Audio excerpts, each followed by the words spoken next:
pretty tough to play this game. Gentlemen, select your weapons. Everybody on the floor can shoot it. Wow! Oh my goodness, swing of the block! Big time play. Today's first duel starts now.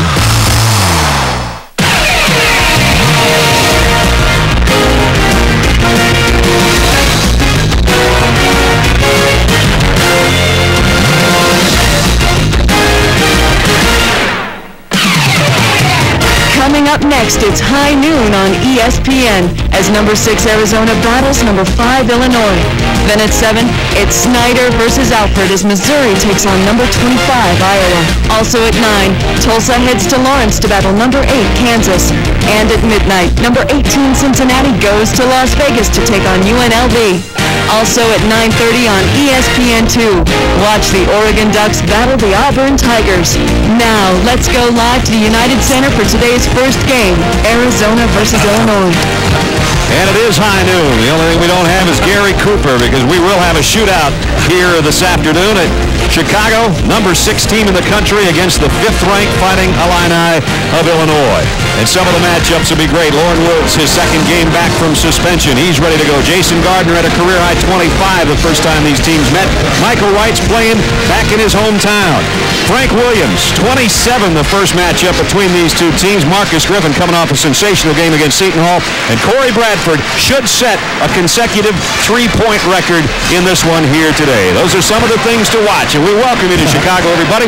Brad Nessler and Dick Vitale. We've had a busy week. We've had good games. This one has the makings maybe of a great game. And it's a rematch. They played in the Maui Invitational, and Arizona was way ahead. And Illinois came storming back, still lost by 3. But now it's a different Arizona team, isn't it? Well, you know, Brad, this is the first time we're going to see the real Arizona Wildcats that everybody was speaking about preseason. They have their coach, Lute Olson's on the sideline. They have their full cast of players. Remember, in their losses, they did not have everybody. They didn't have their coach against Connecticut. Against Purdue, they didn't have Lauren Woods. Full strength for both teams should be a dandy as the Pac-10 and the Big Ten get set to square off. We'll check their starting lineups when we come back.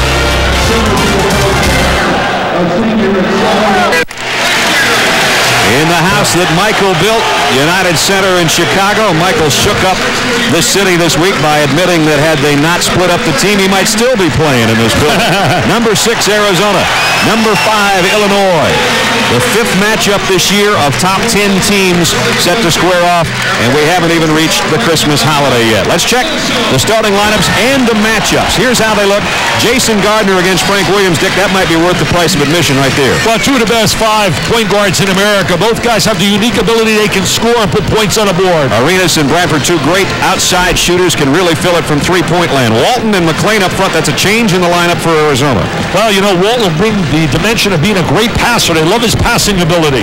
Wright on his home turf, and he'll be up against Cook down low. Well, Cook's been a little inconsistent. Wright, to me, is the best low-post power forward in terms of America. He can really score on the interior. Lauren Woods back, had to work his way back after the 6-game suspension. This is his 2nd game back, and Marcus Griffin down low, the 6'9" senior out of Peoria, Illinois. So those are the starting lineups. 3rd man in our crew is our postman. Let's go to him courtside. Jay Billis. Jay. Brad, this is a game that has great guards. There's no question about it. But I think this game is going to be decided in the lane, in the painted area. And perhaps the most interesting matchup is going to be Illinois' Marcus Griffin against Arizona's Michael Wright. Both are their best interior scorers and their best interior defenders, and I think they're hardest workers. Michael Wright averages 18 points, 10 rebounds a game, but only 2 assists on the season. Watch for Illinois to double down on him, make him give it up. Brad? Marcus Griffin coming off a sensational game against Seton Hall, 24 points, 13 rebounds.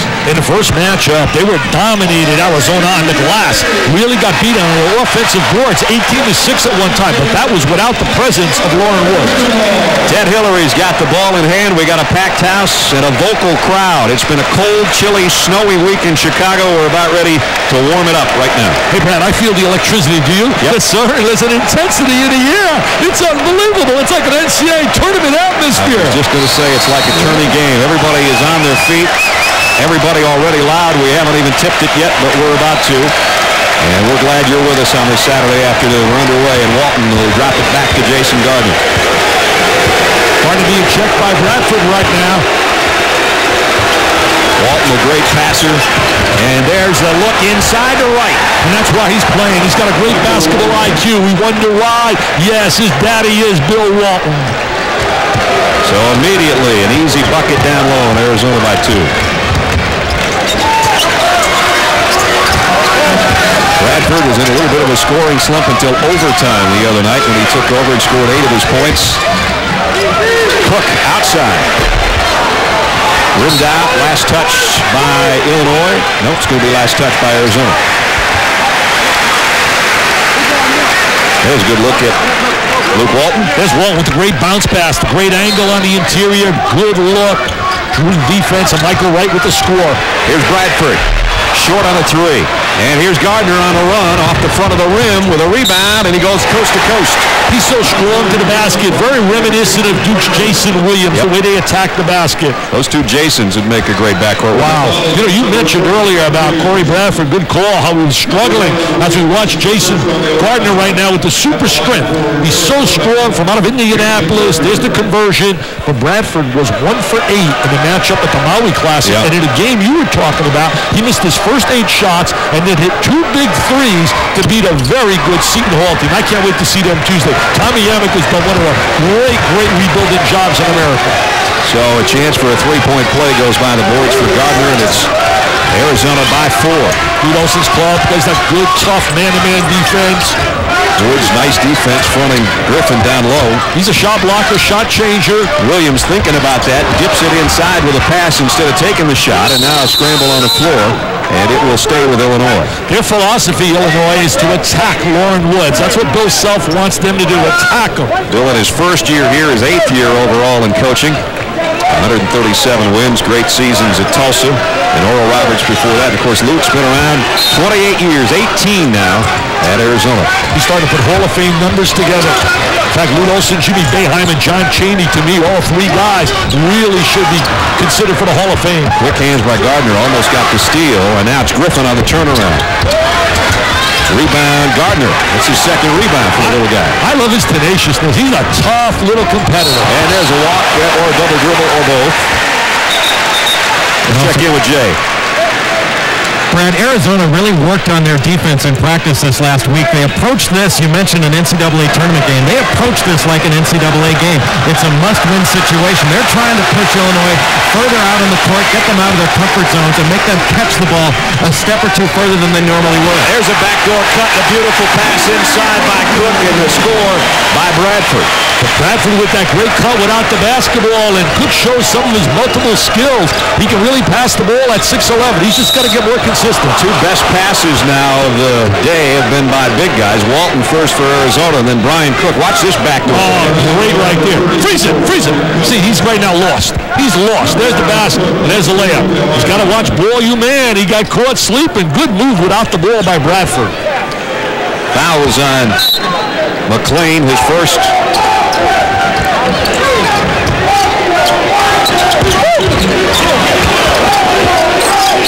Walton outside. Woods wants it, finally gets a touch. Walton inside on a reverse layup. Another great pass by a big man. Both clubs showing how well coached they are. When you see movement without the basketball, Brad, that means these kids are really well drilled. That was great execution right there. Woods, an excellent passer. There's a backdoor cut again. McLean on a flyer. I'll tell you, we're seeing a clinic how to cut without the basketball. So we're watching Princeton or something. Well, something we don't see through the course of the year. Here's Gardner. 3-pointers off the mark. And McLean's got the rebound. Looking down court. He'll bring it himself. I'll tell you, Petey Correll would be on cloud 9 watching this kind of basketball. And a whistle and a foul. Foul's going to be on Walton. Principle 101 and how to run the backdoor cut. Off the high post. We're going to see the entry. There's the great bounce pass. Walton right there. His daddy said, no, look, you can't do that. You got to see ball, you man. I could hear the big redhead screaming on the TV.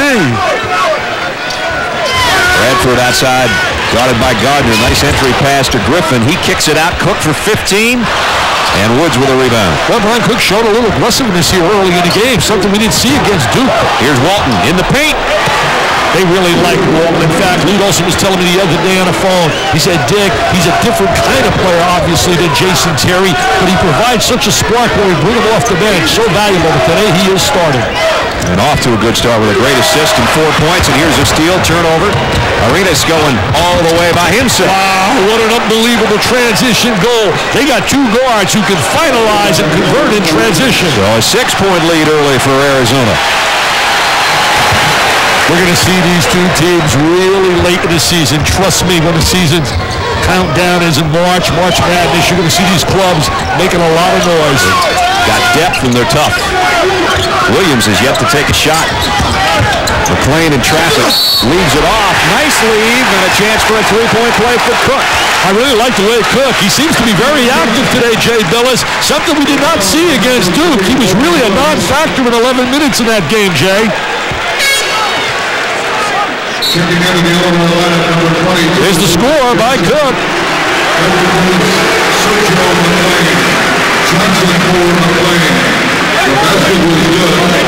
Cook to the free throw line.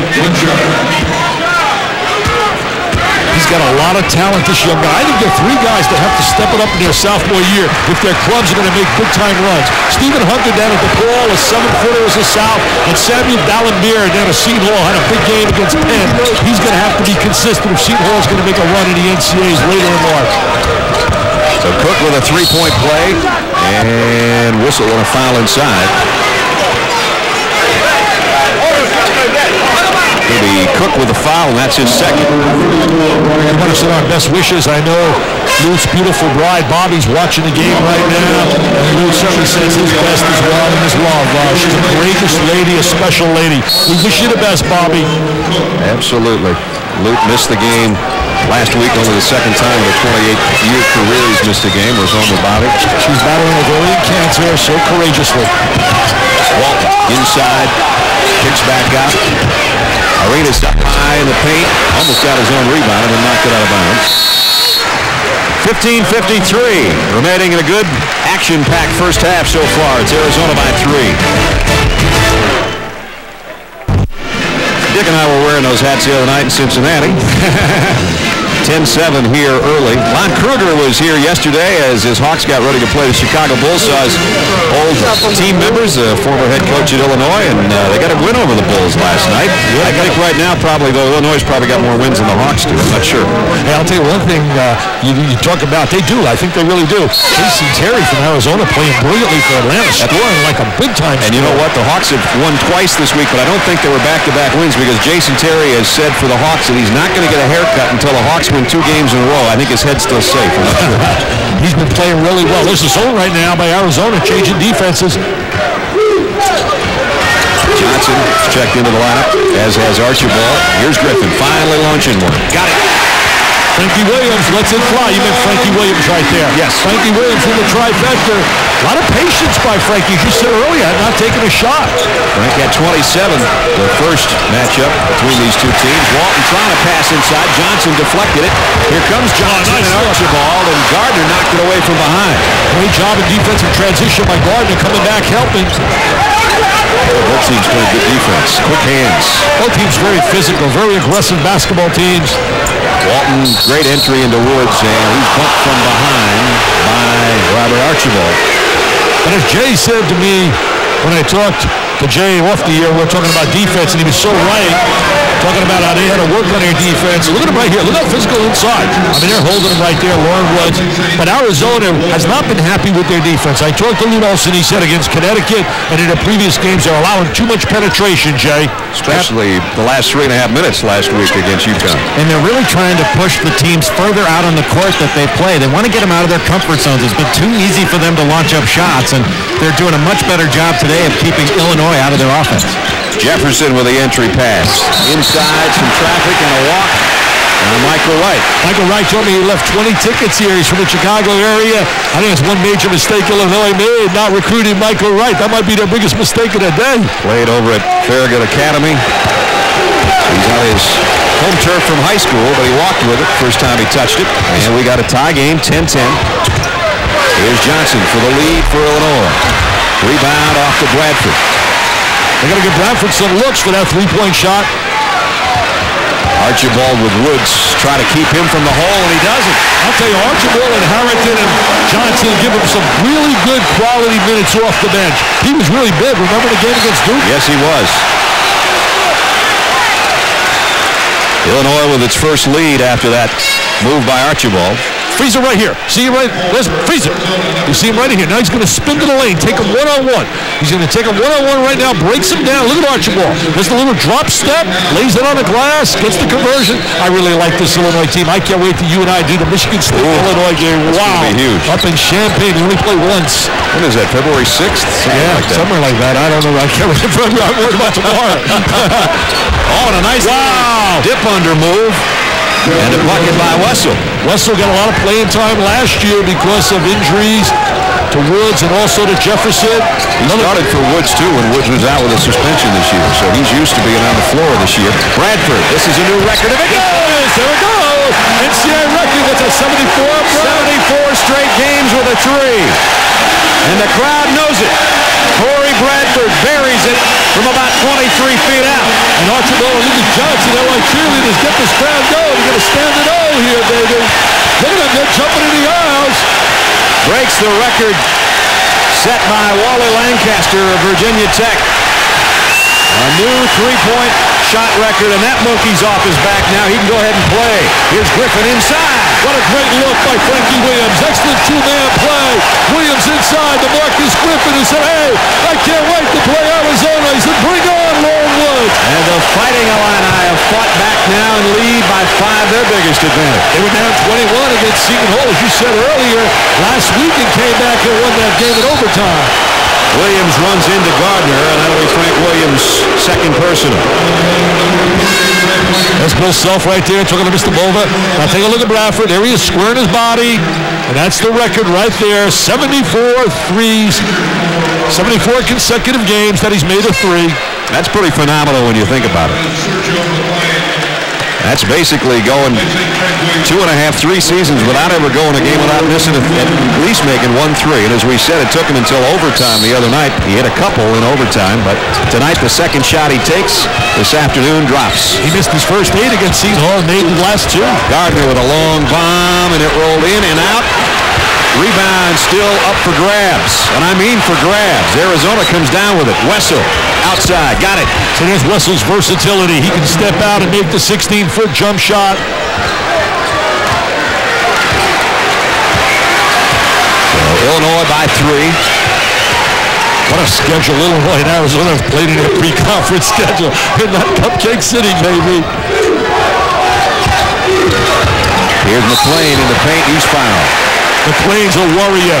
We talked about the 4 straight high school state championships. His dad coached up at Peoria Manual High School in Illinois. Bill Self talked with us about Corey Bradford and that 3-point record that's been kind of hanging around his neck.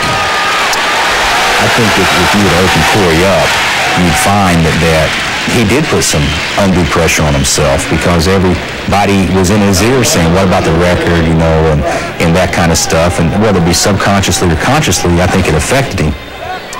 It got to the point the other night where Corey himself said, I could feel it, and I was just worried about winning the game, but I knew that I hadn't hit a shot from the outside. He said when I hit it, all I was worried about then was, now we got to worry about winning this game. Now he's got the record all by himself. He doesn't have to worry about anything. And I just can play some hoops. I think Bill Self was a great choice for this job. After Lon Kruger took the cash and went to the NBA. And you really, when you think about this Illinois program, I think it's in perfect hands right now. Self has a special way with the players to communicate. Reminds me a lot with Tom Izzo. That's a good example. Here's a foul down court. It's going to be on Lucas Johnson. Will be his first. What I mean by that is guys that can communicate their concepts, get people to understand them, but also communicate well with the media, with the alumni, with the people involved within your program. And I think Bill Self and Tom Izzo are examples of guys that do that and do it well. Ball goes into the backcourt, but it's shagged down there by Jefferson. He's explosive. Jefferson, a great transition player. Edgerson wants it inside. Cross court instead to Gardner. And Gardner stepped on the line right in front of the Illinois bench. And that is the 4th turnover suffered by the Wildcats. Well, we've seen a record early in the game. Corey Bradford from downtown, and it's Illinois by 4.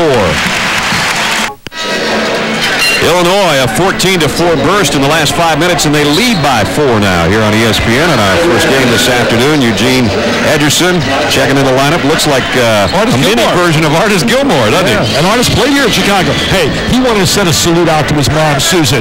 And I got a note from people at ESPN about his mom. She's graduating this afternoon to the University of New Orleans, and he's already graduated. And people, you want to know this? He was a kindergarten teacher. Took last year off to complete his degree in 4 years in elementary education and then student-taught kindergarten, and he loves the kids out in Arizona. He says he still see a lot of them.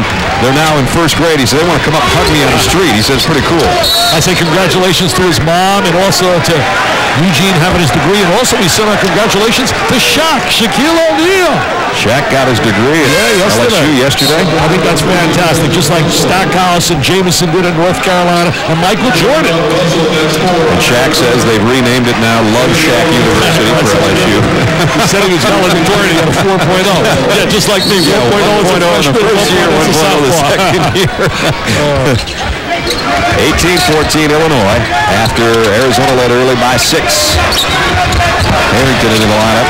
He can shoot the ball now. Harrington's a guy that can really shoot the three. McLean, tough drive, trying to get his own miss. Griffin lost it going up. And it's going to stay with the Illini. When they fell behind big over in the Maui Classic, Illinois, Harrington got him back in the game. Yeah, knocked down like 5 threes. Back to not getting those 5 threes in a hurry to get him back in that game. 15 points, all of them came from outside the arc. They should be aware of him today. They should be right up in his face, not allow him to shoot the three. McLean's going to try one instead. And rebounded by Johnson. And he threw it away. Gardner now running 2-on-1 with Frazier. And Frazier with a miss. And it's going to be out of bounds to Illinois. Hey, Jay, let's talk a little bit about the bench of Illinois. Well, Illinois' got a bench that has really been contributing all season long, whether it's Lucas Johnson, Robert Archibald. They can play in short spurts and give their guys, their starters, a little bit of a rest. You see Frankie Williams right there. He can come out for a while and have Harrington come on in and drill some threes. They can also have Demir Krapalya, who's been injured, who had a terrific game against Arizona, and Maui had 13 points in that ball game. But the bench for Illinois has been really strong. I think that gives them a solid advantage going into Big Ten play. We saw that against Duke, guys. They benched did a great job against Duke that night. Well, I tell you why they succumbed against Duke. You and I have talked about it. Too many turnovers. Three. Well, like too many turnovers, and then eventually Duke wears you down with the three-point shot. And Dunleavy, who had a sensational second half in that game that we did earlier this year. Jason Williams was sensational in that game. McLean blocked by Woods. And Lauren not only blocks it, he takes it down. He blocked 14 shots in one game last year. 14 shots to tie an NCAA record against Oregon. He had over 100 on the year. That's his 4th of this early season, only in his second game. Jefferson with a jump stop that some folks thought was a travel, but he gets his first basket. Jefferson has star potential. He's got explosiveness. He's a high riser, an excellent transition player. And now Bradford will set it. Bradford handling the ball at the point out of Memphis. Griffin squares on the miss. Rebounded off to Arenas. Arenas, a really good rebounding guard. Oh, Arenas just threw it away. Thought he had a guy over on his flank, and he almost hit somebody on the Illinois bench with it.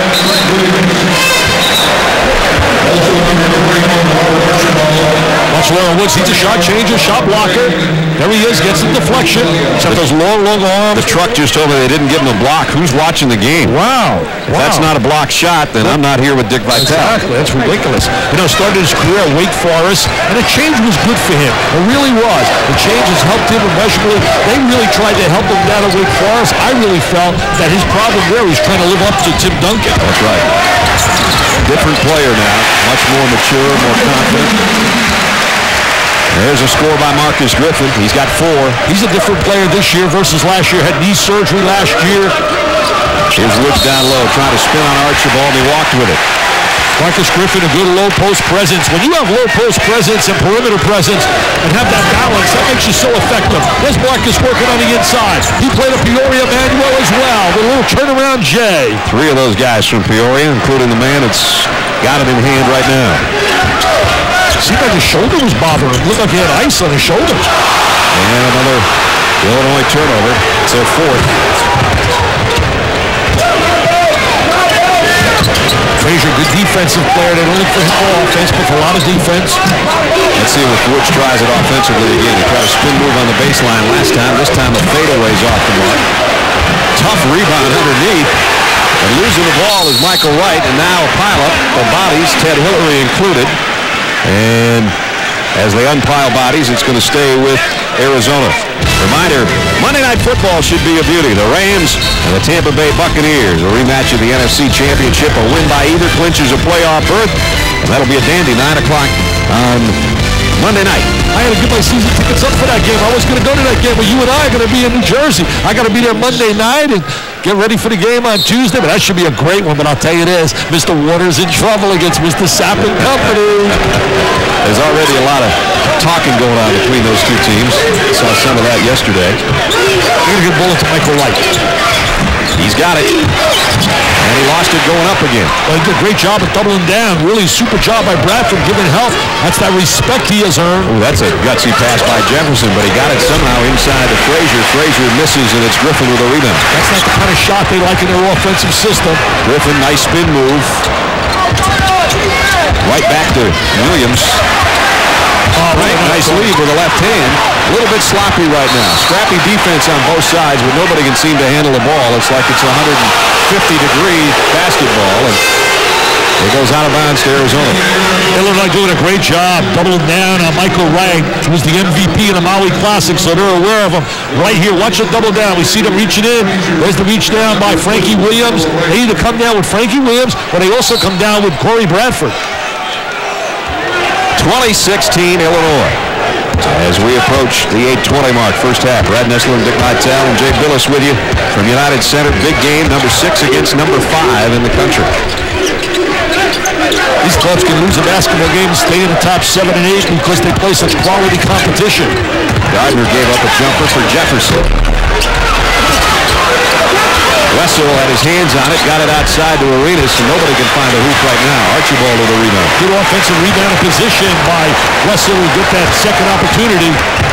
Harrington. And he walked with it. Yeah, Phil Bogle. Ball, I think. Yeah, Phil Bogle with the goal. Bogle sees my barber as well. He's also excited with his little grandson, Nicholas. 7:52 in the first half, Illinois by 4. Neither team has scored in the last 2 minutes, but Illinois holds a 4-point lead. 7:52 to go in the first half. And for Arizona, a long trip again. And for the first time, when you add coaches and players and suspensions and all of that, Lute Olson talks about everybody being back together. I'm just anxious to see them when we have everyone together. I'm just hoping that we're awake enough in this one, with that flight delays yesterday and last night and that kind of thing. It makes it a little tough, but I think we've got competitive guys, and I'm hopeful they'll be ready. Well, they got in about 10 o'clock last night after several delays and sat down in Tucson at the airport and then on the plane for a while before they could get in here. And that's been everybody's story in and out of Chicago that's trying to travel this week. So nothing different for the basketball team. Jefferson misses from 15. Also, they didn't have a shoot around and they didn't have their walkthrough either. So they didn't have any. They just came out and played. That breakfast They've been sharp on defense, so I thought. Yeah. Arenas and another sharp move on defense. That's amazing. Jefferson. I mean, are you kidding me? That's amazing. What athletic ability, Jay Billis. Reminded me of you when you played at Duke. All right. That's the kind of play that can really get Richard Jefferson going because he really fills his tank on the offensive end. They don't want him to do that, but how he plays offensively oftentimes determines how he plays on the other end as well. And that's a momentum builder kind of shot, especially if you were at home. Bradford with the answer. Yeah, that's a little better. He says, Richard, you get style points, but I get 3 and you get 2. They'll take that exchange any day. So Corey Bradford, that's his 200th career three-pointer. And he knocks it down to give his team a 5-point lead. Guys like Corey Bradford, Robert O'Kelly, Tony Harris, they're all from Memphis. They wouldn't get out of that city anymore with John Calipari there. Exactly. And we're going to see Tony Harris on Tuesday night, part of the Jimmy V Classic. Against Virginia. What a matchup that is. Virginia, to me, is really an outstanding basketball team. Arenas outside will try a 3, and it's Johnson with a rebound. I like Johnson. He's one of those tough, hard-nosed kids. Will not score a lot of points. Very physical. His older brother, a member of the 98 Illinois Big Ten championship team. Here's a baseline jumper. And Archibald keeps it alive. Archibald reverse layup. Oh, might have got away with a little bit of an offensive. Little elbow. effort goal by Archibald. Biggest lead now for Illinois. They're up 7. I tell you, when you can bring guys like Johnson and Archibald off the bench, as Jay talked about earlier, their bench is so productive. Arenas trying to jam one. And out of bounds, Illinois. They've done a great job of containing Jason Gardner early in this game, and also Michael Wright. Watch Archibald working on the offensive boards. Now, hey, does he make contact here? Let's take a look. Ooh, he got away with one there, baby. I agree with your ooh. Yes, sir. He got away with one right there, Jay Billis. There's no question about it. Frank Williams just came out of the ballgame, guys. He's been bothered by his right shoulder. He hurt it in practice a few days ago, trying to keep some heat on it to keep it, but it's clearly bothering him right now. I think Frank's only taken 2 shots. He's hit 1-3. He didn't bother him late in the game against Seton Hall. He really took them one-on-one, used his size to shoot over the little guard. Andre Bauer, who's a sensational point guard with great potential. Illinois doesn't need him right now. They're up 7. Good ball movement. Bradford on a runner. Rim down on him, but Griffin with a follow. Just like in the first game, they really are dominating the offensive boards, Jay Billis. They're owning the offensive glass. So listen to this crowd, Jay. In the first game, Illinois out-rebounded Arizona 18-6 on the offensive end, and that was the ball game. 5:09, Lute Olson calls a timeout. His team down by 9. 27-18, 5:09 to go in the first half. I think the 2 toughest teams I've seen this year, and I've been with you both times, Michigan State and Illinois. Well, I'll tell you, Michigan State certainly has great balance as well, and so does Illinois. They got inside, outside play, and great bench play. And they're playing with a lot of enthusiasm and a lot of spirit. We really said from day one, Michigan State and Illinois, to me, will be the class of the Big Ten. Right now, Illinois playing very well, and Jay, they're hitting the boards like you were talking about, and that's been a key ingredient because when they do miss from the outside, they're getting second chances. And it wasn't a strength of Illinois' last season. It's something they've really knuckled down and done all season long, and they're really playing chest-to-chest defense against Arizona. They're not switching any screens. They're making it tough for Arenas and Gardner to get shots, and they're not allowing Michael Wright anything inside. That's for sure. And also Lauren Woods can't get on the board either. They got Woods and Wright can't get inside. There it is. Finally got it to Woods, and he went over Griffin. And you know why? Because he set up deep. Rather than setting up where high, he got him down deep. But you know, if they would have said to Bill Self, it'll take 4:45 remaining in the first half for Lauren Woods to score his first point, he'd take that any day. Any day. And also Michael Wright's been totally neutralized. It was about a 7-0 run over a 2-minute stretch for Illinois before that basket by Woods. Well, Lauren Woods now, right now we're going to see him down in deep. See, he's starting to operate down in a low box. Right here, hold it, freeze it. See, right here, rather than be way up here, he's down into the box, low box area, and he's much more effective. Tough to handle down there for Griffin. So deep at 7-2 with touch. We watched too much of that trapezoidal lane stuff we did early in the season. He was out too far. Yeah. Fortunately not using that here. Yes, fortunately it's not. If you got a big guy like that, you don't want that trapezoid. Here's Walton inside. And the rebound, Kupaya. Yeah, Kupaya had that knee injury, but as Jay said, had a big game against Arizona. Johnson out to Harry. He can shoot it. He got it. He can flat out shoot it, my friends. He can light up the trifecta. He's got great range. He hit 9 straight threes at one point this season. He just knocks down another one, and it's a 10-point. And it's got to report just perfect on that guy. Woods picks up a loose ball and scores. Lauren Woods being scrutinized, evaluated as many guys are here by lots of NBA scouts. Bradford, he'll try a triple. And the rebound, he's going to get it. Arenas got a hand on it, scoots it out of there to Walton. Next 3 minutes really big for Arizona. They got to cut this deficit. Here's Wright inside, chance for an old-fashioned three-point play as he's fouled on his way to the hoop. Well, that's the first time Michael didn't have all kinds of people around him. Had a little operation rooms, got that good agility. Was the MVP, as I said earlier, in the Maui Classic. There's so many outstanding teams. There he is hanging. In that Classic, they had a tough game with Dayton, won that game, and then beat Illinois. That's where Maryland was upset. But they're on a run right now. You watch Maryland. They're going to start to put together a nice little streak. Michael Wright, as we mentioned earlier, Farragut Academy man who averaged 30 points and 16 rebounds as a senior there. He was the MVP of the Maui Invitational, and obviously that included a matchup of these two clubs, won by Arizona by 3. And then last year he came back home here and played. In fact, you and I did the games. They got beat on this floor. This floor has not been good to them. Remember they got beat by Connecticut here? There's Mom. There's Rose. Yes, sir. His mom's excited. Had 20 people he told me they had to give tickets to. But last year they lost to Khalid El-Amin, who's now playing here with the Chicago Bulls. We got a timeout. 3:21 remaining first half. The lead's been cut to 5. Illinois leading Arizona 30-25. We saw Xavier a winner over Cincinnati on Tuesday night, and then we're going to have the Jimmy V Classic. Dick and I have got some great games, I'll tell you. Tennessee and Virginia, and it'll be Michigan State and Seton Hall in the nightcap, and in between Jimmy V's speech from the 93 ESPYs. If you haven't heard it, or maybe if some of the younger family members haven't heard it, make sure, if nothing else, you tune in for that in between games. That's Tuesday night on ESPN. Yeah, Michigan State with that great balance going against Seton Hall. Eddie Griffin, the high wire act. Unbelievable talent. Going to hold out here. That's a silly foul right there by Jason Gardner. So far from the basket. They're not in the bonus yet. It's part of what's being called this year that probably wouldn't have been called in past seasons. Yeah, not contact that far away from the basket. But you don't want to get that foul. I mean, you want to get yourself an extra foul.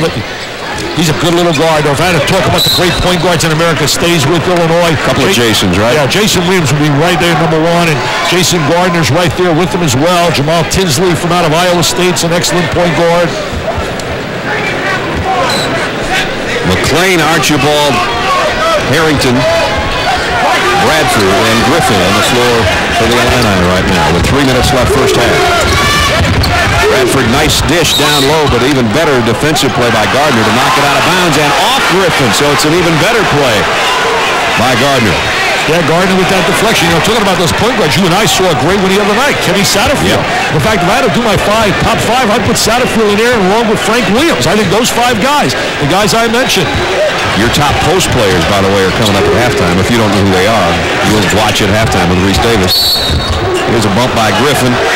And that'll be Marcus' first person. Courtyard by Marion. Halftime report with Reese is coming up. And he'll have an NFL injury update. He'll have Dick's post players and a lot more in the Courtyard by Marion halftime report. Reese Davis in about 2 minutes, 44 seconds. Yeah, Reese, a proud Alabama fan. As you look at Richard Jefferson, talking about those post players, they really were in my top 5. What they basically are, outstanding guys who give a team low post presence. So many teams play without low post presence. Arizona has it with Michael Wright. Reese has got to be digging what Gerald Wallace is doing. He's got to dig. Yeah, but he's also got to go write a letter and get him some tough opponents in a pre-conference. I mean, they're not playing Illinois and people like this. They got a tough one tonight. North Texas State. I mean, they've been unbelievable. They got my nice cupcake award. I'm making out a nice special award, a gold cupcake. I'm going to hand it when I go down here to Mr. Godfrey. you and I are going to be there for Kentucky, Alabama. That's right. I'm going to hold you to that, man. I want to see that cupcake. He might throw cupcakes at me. Yeah, they might. Just don't miss him and hit me. That's all I care about. And I will eat all those cupcakes. I love cupcakes. 5-point Illinois. Oh, he missed him. He had Wright. And he ducks into that little duck move inside. You got to get him the basketball. Walton Wright, the left hand, and a miss. Scramble for the rebound. Harrington picks it up. Williams back in there now at guard. They had an opportunity to get him the ball inside and didn't get it to him. Griffin, little hook. And he got it. Marcus Griffin, so tough on the inside. He's a low post guy that gives him post presence. He's got 8 now. He and Bradford, each with 8 points for the Illini to have top honors. Get it inside to him, right there. Woods hook shot. Goes in and out. Will come free to Gardner for 3. Got it. He's got that rainbow jump shot from out of Indianapolis. That's a big shot there. His mom and a friend had all the players over the house for Thanksgiving when they were in town to play against Purdue. And his mom an Indiana graduate. Well, how did he end up in Arizona? I have no idea. Wow. His dad played at Marion College in Indianapolis. And his brother's playing here today. His brother's an outstanding player, James. Harrington with a 3. Can't let him open. Scouting report, I'm sure Lute Olson, who's as thorough as anybody in America, made them very aware of the ability of Harrington to shoot the 3. And now we got a little mix-up going on down on the baseline. The officials get in there in a hurry. That's Eddie Hillary right on top of the action. So is Mr. Bova. Talking about Gardner, it is his brother that plays at Marion College. His dad was a wrestler. Yep. His brother James, yeah. Phil Bova jumped in immediately. Let's see what went on. We'll get another look. Woods bumping chest with Archibald. A little frustrating right now for Lauren Woods. You come back, big-time reputation. You had the back surgery, got the suspension. It's going to take him a while to get his rhythm and his timing.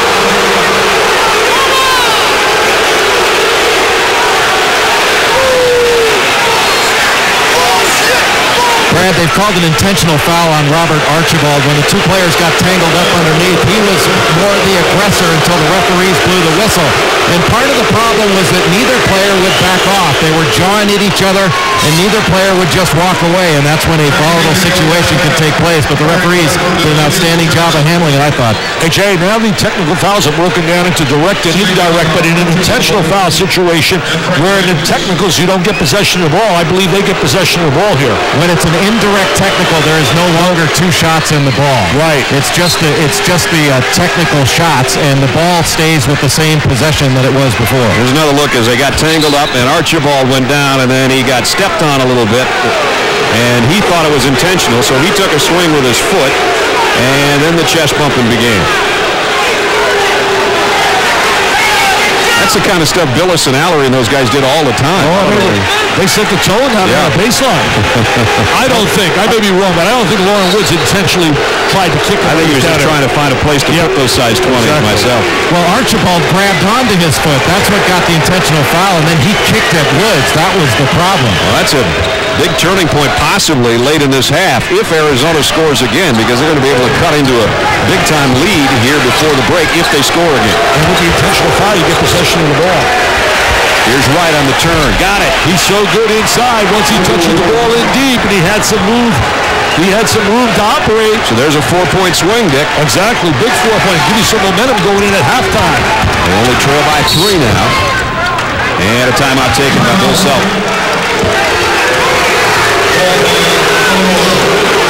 Fans still booing over that last call, but what it's done is bring Arizona right back in the thick of this thing with 38 seconds left in the first half. Here's the USA ESPN coaches poll. That's a big game right there, Brad, for Kentucky. You and I had them in a loss against Georgia Tech. They haven't played since then, and they're 3-4 with a potential 3-5 staring at them. You look at the list as you go down. This is a matchup, obviously 5 and 6 of top 10 teams. Wake Forest playing so well right now, taking on Georgia. Kansas and Tulsa, that'll be part of a doubleheader we've got for you tonight on ESPN. Seton Hall idle, but they'll be back in action Tuesday when we'll see them in the Jimmy V Classic. They'll play Michigan State. Now watch him go down into the deck. Now here he is trying to step his foot. I don't think he's deliberately trying to kick him there. And he's holding his foot, as Jay said. Hooked him. And now here comes the frustration. So what it's done is pull the Wildcats right back with the Illini within 3. Right now they need a defensive stop. Get one more possession if they get a stop here. Johnson thought about a 3. Harrington will take it. And get it. I don't understand how he could be wide open. Hey, Jay, tell me how he could be wide open. You're a former player. Your coach tells you got to be aware of the guy shooting the 3. Taking the scouting report for Sean Harrington, you cannot lose him. You can't help off Sean Harrington. That's what Arizona's done all game long, and he has punished them for it each time. Oh, he's punished them here. He punished them in Hawaii. Illinois 6 out of 10 outside the arc. Here's Gardner trying one on the other end. The pushback before the buzzer by Walton is short. That was a big 3 by Harrington. He's Uncle Mo on his side going to the locker room. They had lost it until that 3-pointer, but now they lead by 6. And Jay Billis with the leading coach, Bill Self. Bill, in that first half, you turned the game into a little bit of a street fight. Was that what you needed to do? Well, we're better when we play that way, and we foul too much, but our big guys were a presence. We got to do a better job on the defensive glass, but they started out really well, and then after we kind of calmed down a little bit, we played pretty well. Near the end of the half, you guys had a little bit of momentum going. How much of that intentional foul hurt you? I don't know if it hurt us. I mean, it's not smart play, but when kids are playing hard and going after it, bad things happen sometimes. Bill, good luck in the second half. Back to you, Brad. All right, guys, I don't think it hurt them much. They lost 4 points, but they got the 3 back by Harrington late in the half. And speaking of 3s, there's a record 3-pointer. Corey Bradford, 74 straight games. He's hit at least 1. Halftime, 38-32. The Courtyard Bar Marriott halftime report with Reese Davis. Reese? Brad, as entertaining as advertised in the first half between Illinois and Arizona, almost had a Leighton or Minu Timberlake moment there with the situation on the baseline with the feet getting tangled up with Archibald and Lauren Woods. Coming up, kind of helped propel him that and good rebounding, and so far Arizona hasn't been shooting well. Well, especially Harrington. Harrington coming in, knocking down those 3 threes. We've said so many times how the 3-point shot revolutionizes the game. Here's another example. Right. They come out, knock down the 3. Arizona's only made 1. They've made 6, and that's a big, big difference. There's the story, 6 out of 10. And the rebounding advantage, also 6 rebound advantage. Illinois, again, their bench has done a nice job. And they've held, as Jay was talking about, with their defense to Arizona, there's 44% from the floor. And Jay, Arizona's going to have to warm up in the second half or they're in some trouble. Well, Arizona talked at halftime, Brad, about just being tougher, making tough plays. If this has turned into a street fight, one thing I think that they can do is put the ball on the floor more and attack the defense off the dribble. Illinois likes to chest up defensively, and if Arizona keeps that ball on the floor and keeps going through that initial bump, I think they can get some extra fouls and get to the basket. But there is one thing that's absolutely clear to me is that Frank Williams is being bothered by that bruised right shoulder. I talked to Rod Cardinal at halftime, their trainer, who used to feed his son Brian nails for breakfast. But he says that Frank just needs to play through the pain, that it's annoying when he goes up to shoot, and it's going to be painful, but he's going to play through it. Well, when they were going through their layup drill to warm up to start the second half, Dick pointed out at Frank and pointed to his shoulder, and Frank nodded as if to say, yeah, it's bugging me. As Brian Cook shooting that long-range shove shot, he's got to start using his size and get around the basket a little more. Gardner fouled as he went to the hoop and then goes down hard. Marcus Griffin didn't mean to knock him down, but at least not with that much authority. But Bradford's the one that's going to pick up the foul. So important to come out, I think, after halftime. When you have two heavyweights, the first 4 minutes, you play that little run right there. You want to get that spurt. You want to get that feeling of coming out and dominating a little bit early. So let's see who takes charge here for the first 4 minutes. Arizona hit 8 of their first 13 shots. They're 6 of 19 since, so they're going to have to try to warm up a little bit. They did a brilliant job opening the game. Great ball movement. Gardner will try 3. Got it. That'll help. That's what makes him special, the ability to score. He's one of those unique point guards that seems to be coming around the country now that have ability to score as well as pass. Here's a guy that on a normal night can definitely score in a hurry. Well, you know it's bothering him when he's only taking one shot. Yeah, I mean, there's no way. He's taking one shot here in the first half. And that was a 3, and he made it. Cook cut off at the pass on a double team by Wright and Woods, and Williams takes one right there, and it's off the mark, and Walton will pull it off the backside. He grimaces a little bit on that shot, so that shoulder's definitely bothering Frank. Woods and Cook battling down low. Walton across the paint. Great feed down low. I mean, he just has an understanding of how to play the game. His dad was so special when he played the game. His family plays all over. Brother played at Princeton where they had that big win over Xavier. Another brother at San Diego State. One at Cal Poly Cremona, who did play there, now is an assistant coach in high school. We saw Luke open up the game with a great pass. We see him open up the second half with a great look. Well, there he is, gets penetration. He knew, he anticipated where Wright would be on the floor. He draws 2 people. Once you draw 2, somebody's open, and Michael Wright is the recipient of that nice dish by Luke Walton. That foul in Arizona was on Jefferson, his first, and Arizona's cut the lead to 1. So quickly out of the blocks, as Dick said, the opening minutes can mean so much of the opening minute, and Arizona has made that pay. See, Wright wants to play on the perimeter. And he missed a 3. At 6'11", he wants to be a finesse player. He's got great skills. He has that ability to go inside, outside. But I think he's got to get around that basket with those long arms. So many people say that he might be the most gifted player on this team, and yet we don't see it when we do them, apparently. Well, I don't know. He's got to be way better than what you and I have observed. We had him against Duke and had him here today. He'll take another one. That's way off the mark. That's not the kind of shot you want, Jay Billis. But one of the things Cook is trying to do is pull Lauren Woods away from the basket. Woods is guarding him, and because he can shoot with 6'11", he's trying to go out there. But I agree with you. You don't always want to take that shot. It'll be available after a few passes and probably be a better shot. Yeah, I think he's hurrying the shot. There's nothing wrong with the strategy of trying to pull Lauren away, Jay. But he's hurrying that shot. He shot 3 already in about 1 minute and 56 seconds. Walton leans in from the free throw line. Battle for the rebound is a big-time battle, and Jefferson and McLean get tangled up. Now a little bit more shoving going on. Refs are going to have to jump in here quickly here. These 2 teams, there's a lot of emotion at stake here with both clubs. But they are now scrapping, diving, hitting the deck.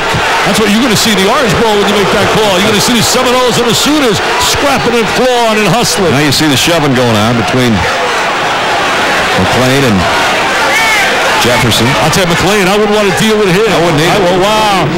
I wouldn't want to deal with him. He looks like a linebacker. You know, the referees have done a nice job in this game. It's been really physical, but that last scrum is why referees tend to blow a quick whistle when that ball's on the floor and call a jump ball, because they don't want guys getting too tangled up and getting upset with each other. That's where problems come from. That's the first 2-point attempt shot in the second half by the Illini. Bradford's dropping. There's a slam. Whoa! Ouch. Oh, that hurts. That hurts. And McLean was the guy trying to stay with Jefferson, and Jefferson way up in the air and down on his tailbone. See, I think Richard Jefferson in a transition game is so special, so unique. When you talk about guys in transition, my first and my favorite is Jason Richardson from out of Michigan State. But this guy's got to be up on a list. There he is with the catch and the score. Joe Johnson, outstanding from down in Arkansas. If I had to say the best small forwards, I love Richardson, Joe Johnson, Kareem Rush, you'll see tonight from Missouri, outstanding. Yarborough, who we'll see, and Jefferson. That play has put Arizona in front for the first time since it was 10-7. Way back in the first half. Well, Illinois done a great job negating the running game, not allowing him to get in transition. If Arizona can use the full court and run up and down the floor, they'll blow people out. And there's my guy Barber. He sees the same Barber I do. Look at him. Not Hillary on the right, the guy on the left. Look at Phil. Oh, yeah. Those guys have had their hands full today. These are two talented teams, two physical teams, as physical as you can get away with anymore anyway. And we got talented guys on the whistle here tonight. Zanzier, Moda, and also Hillary. So Arizona, 7-0 run to start the second half. And that's that spurt I was talking about, getting momentum, coming out at halftime, trying to take charge, take command. They've dominated the first 2.5 minutes of the second stanza. Let's see if Illinois can come up with an answer. Illinois, again, all their shots have been three-pointers before that drive that was a miss by Bradford.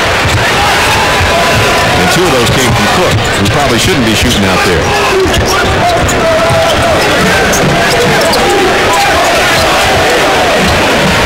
Jefferson right now playing against Williams, trying to use his size, but he goes right by him. Williams with a floater. Battle for the rebound. Going to be out of bounds to Arizona. They went with size, going with Richard Jefferson against Frankie Williams.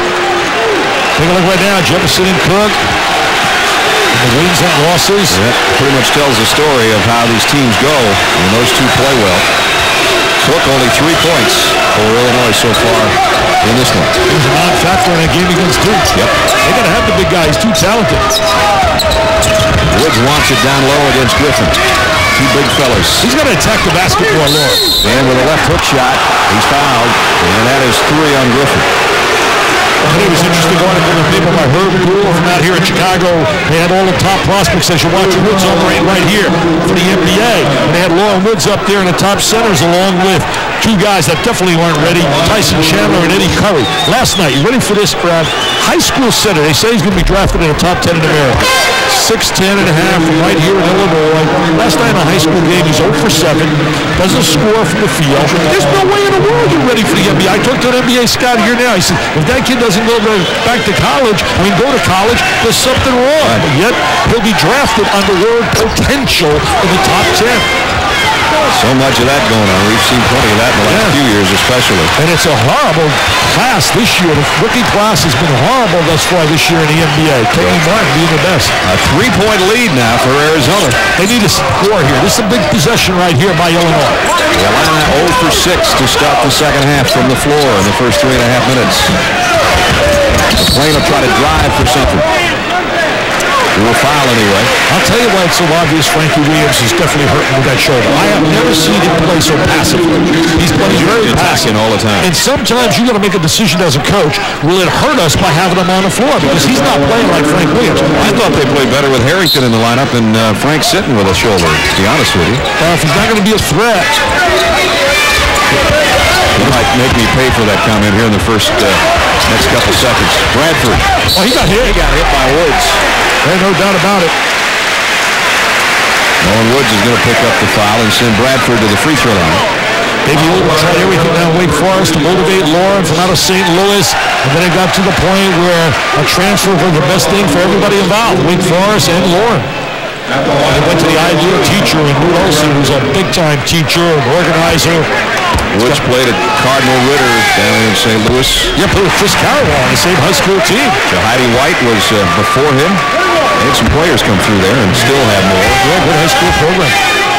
It's Corey Bradford, who, if you missed it earlier, broke the record of consecutive games with at least one three-point shot as he hit one here today to go 74 straight games. His free throws now have cut the lead down to one. You know, one of these clubs is going to have 3 losses early in the season, and people are going to say, disappointing. It ain't about disappointing. It's about who you play. Exactly. Quality competition. Nice look by Woods down low. Oh, yeah. Shot by Cook. Good play by Brian Cook. They need his agility and his size. Let him run the court, number 34. Now, he's going to run a ducking move, trying to post inside. Williams, great spin on the baseline. Kicks it out. Bradford. Speed. And the rebound to Jefferson. That was great execution. They'd run that play all night long if they can get it. The intensity's starting to pick up again. Michael Wright wants the ball inside. He's working against Archibald. Here's Walton wide open. Didn't take the shot. Woods hook. You get the roll? No. Tip won't go either, and now scramble underneath. I'll tell you, Michael Wright can play for me any day. What a warrior on the glass. Lute Olson said he's a special kid. Comes to play. Going to call a foul on Arizona. Yeah, it's going to call on Michael, I believe, but I'm telling you one thing, he plays so hard. And when you got guys who have talent and they play hard, you have a chance to win. They're banging bodies down low, folks, and we got a good one going between number 5 and number 6. It's Arizona on the road here in Illinois, leading by 1.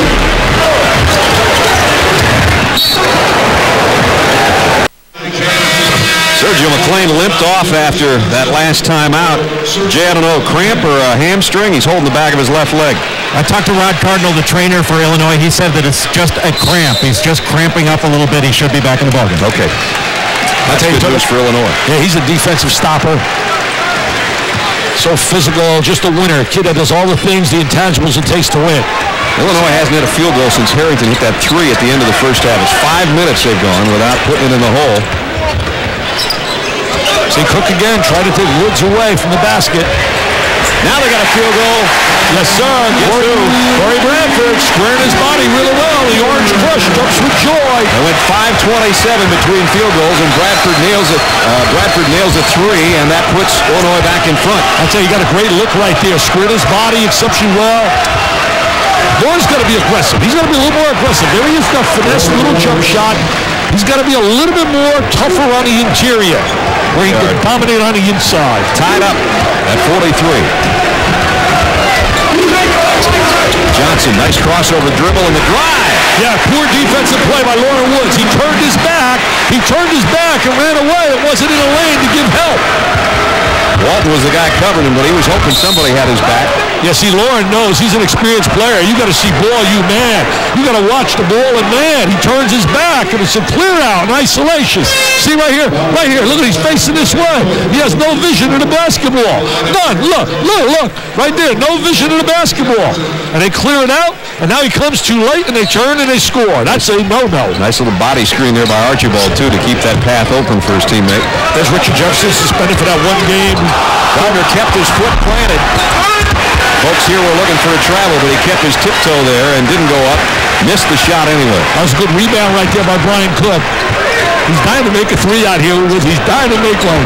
Woods comes out and check him. Williams ran out of real estate. Stepped on the baseline. I mentioned a little bit earlier about Jefferson being suspended for that one game because he went down to L.A. as a guest of Bill Wall. He's best friends with his son. That was ridiculous. You and I talked about how sometimes you got to use common sense, and in that case, common sense was not used, but at least they got him back and on the floor. They reinstated him quickly. Cook sits. He's got a lot of ability. I'll tell you, he could be a special player. Coach Judson talking to him. Both these clubs, the other thing that impresses me, outstanding coaching staffs. Really do. You look at Jimmy Rosborough and Jay John and company. Outstanding staff there at Arizona and at Illinois. Nice entry pass down to Jefferson. Ran out of real estate, but Wessel on a cutter through the lane. Couldn't score it. That was a big-time play by Richard Jefferson. Big-time play. Illinois by deuce, looking for more. Bradford. They work it around the perimeter. Bradford was much more active with his dribble tonight. Archibald ducks under, and Wessel cut him off. Bill Self's going to like this possession. He says he'd like to see everybody touch it once when they come into the front court. I think everybody's touched it. Now they can start all over again with 11 on the shot clock. Showing a lot of patience right here, Frank, trying to get a clear out so he can break them down. Archibald.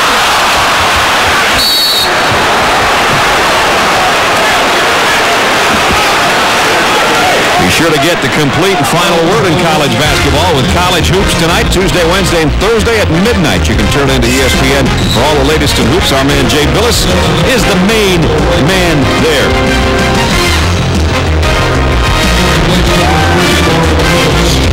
Jay with us here, along with Dick Vitale. I'm Brad Nessler. We wish you a happy holiday early with 13 minutes left. This is our gift to you, number 5 against number 6 in the country, and it's been a good one from the opening tap.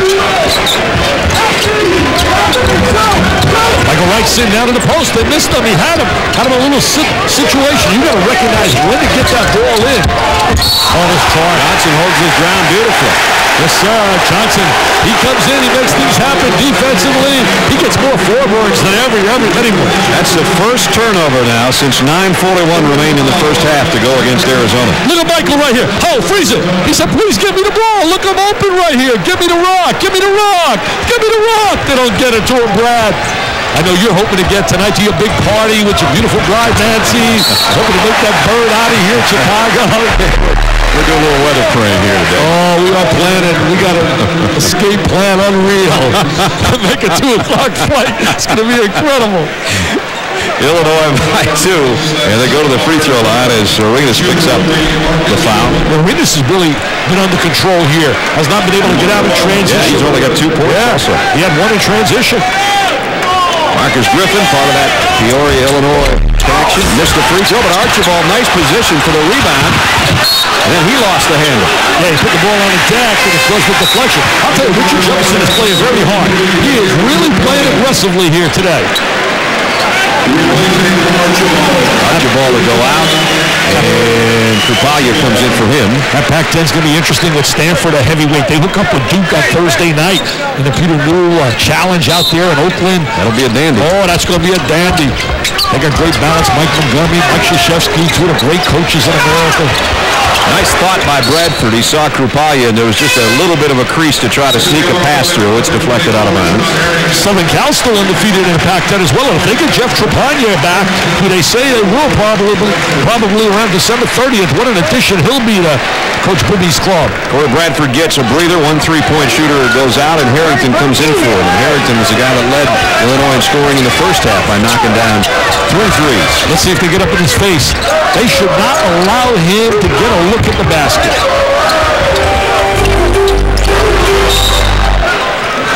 Ball remains out of bounds to Illinois. Jason Gardner, good anticipation. Really got a great attitude, quality kid. I don't know how to allow him to get out of Indianapolis if we're doing Indiana. And Notre Dame as well. Johnson lobs it to Griffin. Tough shot, won't go. Knocked out of there. A lot of people wanted basket interference on Jefferson. It was away from the rim, however, and Arizona with a chance to tie it up. Arenas, they cut him off, as you said. They've been cutting him off all day, and an offensive foul is all he picks up for his efforts. Great job by Kupaya stepping out. That's called hedging defensively. Step out and give a little help to your teammate. Little 2-man game. Excellent defense. Illinois leading by 2. Some folks thought that maybe there should have been another 2 here, but Jefferson said, get it out of here. Lead Illinois. Illinois led by 6 at halftime. Arizona's led by as many as 3 in this half. And now it's Illinois by 2. Welcome back, everybody. Brad Nessler, Dick Vitale, and Jay Billis. This is what we got coming up on Tuesday night. Dick and I are going to go home, just change clothes, and then head to New Jersey. Tennessee, Virginia, and then Michigan State and Seton Hall. And those are going to be 2 great games coming up in East Rutherford. Yeah, really special. Great matchups for the best 12 teams in America and for a great cause. Anybody wants to help Jimmy V's foundation, call 1-800-4-JIMMY-V, and let's put an end to that disease. Back to the action at United Center in Chicago on a snowy week. Good game going on. Oh, nice ball reversal. Air ball shot up there by Johnson, but Kupaya is in the right place at the right time. Kupaya, another guy off the bench. He's had knee surgery, hasn't had a whole lot of playing time because he's missed so much practice. Bradford now on Gardner. Everybody doing a good job really on Gardner. He only had 5 points in the first half. Right. Got it on a fadeaway. Tough shot. Yes, really a tough shot. Little drifting jump shot from the baseline. Lead remains a deuce. Kupaya. Wow, nice fake. Looked like he was going to take a three, and he got it down to Griffin, who missed in close. Yeah, that was great execution by Kupaya. A little high-low entry down into the post to Griffin. Arenas going to try a long one. Rebound comes off Kupaya. 3-on-1 for Illinois. The no-look to Johnson. He got mugged. I'll tell you, Johnson just attacks the basket. Oh, does he attack the basket? Johnson got hit by Gardner, who picks up his third. Little 3-on-1. Kupaya really showed he can handle the rock. Look at him right here. Look at him right here. Look away. The no-look pass. And there's the contact. I mean, there's big-time contact right there by Jason. Gardner hit him hard, but then tried to hold him up on the way down. I think he was just playing that as tough as he could to make sure that Lucas had to earn it from the free throw line. Mentioning no look. Allen Iverson's on the floor here tonight. The Bulls. Hey, tomorrow this place will be really unbelievable. Hey, maybe we should stay. The three tenors are here. Pavarotti. I want to hear Pavarotti. You stay, I'll go. Well, you got your party. I know you got to go. I'm going to go listen to Three Sopranos. It's Johnson, the free throw line. It's his third point. Woods checks back in. After we saw Lucas Johnson earlier this year, he had just shaved his head before the first game of that Maui Invitational, and we thought maybe that would be, he'd have hair by this one, but you can see that's a fresh do there. He decided to keep it that way. One of my favorite dudes of all time down in Illinois is the Lou dude. Now down in New Mexico State when he had the flag in the line, that they were unreal. Steve Bardo here tonight, this afternoon rather, doing the radio. They had Kenny Battle, they had Kendall Gill, tremendous club. Marcus Liberty, Larry Smith. 1 of 2 for Johnson has made it a 3-point game. Jefferson on a fade on the baseline. Arizona can't buy one on the glass. They're attacking the glass, but just coming up empty. I really believe this Illinois team is the best team since their team of flying a line. Speed by Harrington into Griffin. Well, see, Harrington had somebody playing him because they respect his jump shot, and it stretches the defense, and the crowd loves it. The Orange Crush, they jump with joy. It's a sellout crowd. Two heavyweight teams, Illinois, Arizona. Harrington picks up the foul, but he had a nice-looking pass on the other end, as Dick said, after filling it up with 3 threes earlier in the first half. This time, a nice look down to Griffin. One of the things that's happening is Illinois is not getting pressure on, or Arizona's not getting pressure on passers. If you can let guys look in like that, they've got the ease of being able to pass the ball, and if you get pressure on the ball, they can't see in there. Arizona's got to do a better job of pressuring passers. Yeah, that was like an IMAX pass there. He had plenty to look at. Arenas. And now nothing's falling, but they do get an offensive rebound this time due to the Wildcats. Jefferson toughed one out. Yeah, he's really hustling and scrapping. And now Johnson. Break it up fast.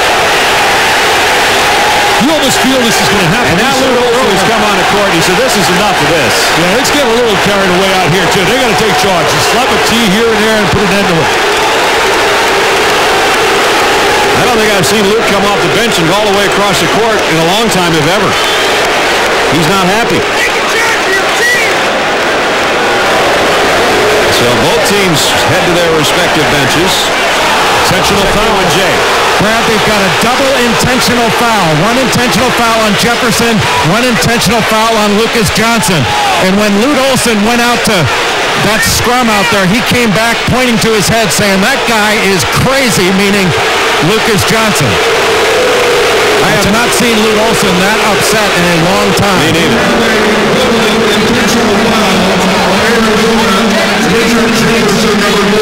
They had a timeout. That's being a little too aggressive. There's no question, Brad. I mean, the whistle was blown, the timeout was made. It's a little WrestleMania going on. A little WrestleMania is right, exactly, except this is real. So, Will South trying to get an explanation. Lute Olson, he came out on the court, and half the team came out behind him. I tell you, so much emotion. You and I talked about it. There's so much emotion on the floor, a lot of frustration. And these officials, we said, are going to have their hands full. As we look, there's Bardo behind a...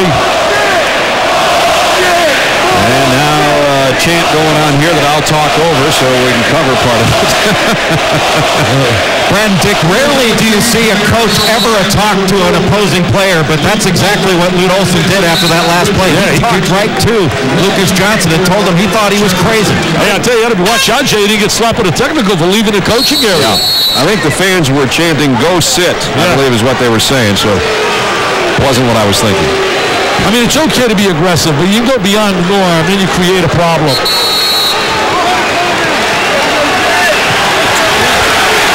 Brandon Dick, because of the double technical, there are no free throws. Or the double intentional foul, there are no free throws that cancel each other out. Yeah, you don't shoot it, you just keep the ball to the team that originally had the basketball. And that's Arizona, and they trail by 5.